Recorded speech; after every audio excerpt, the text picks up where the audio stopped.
જય જય શ્રી કૃષ્ણ. ઘણા બહેનો મને પૂછે છે કે અમારા બાળકોને ભણવામાં મગજ નથી લાગતું, યાદશક્તિ ઓછી છે.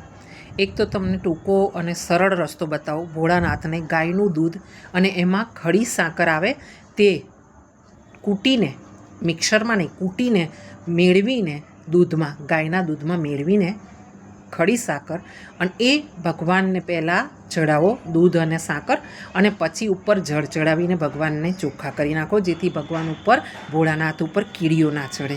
અને પછી ત્યાં બેસીને ભગવાનની સામે તમારા બાળકને કહો કે તે ભોળાનાથની ઓમ નમઃ શિવાયની, શાંબ સદાશિવની, અથવા તો શ્રી શિવાય નમસ્તુભ્યમની 1 માળા, 5 માળા, 11 માળા, જેટલી એની તાકાત, જેટલો સમય એ પ્રમાણે માળા કરે અને ભગવાનને અરજી કરે. ભોળાનાથ તેને સદબુદ્ધિ, સદવિદ્યા જરૂર આપશે. ચમત્કાર થશે. તમે કરી જોજો તમારા બાળકો માટે. જય જય શ્રી કૃષ્ણ. ગોવિંદ સદા સહાય તે.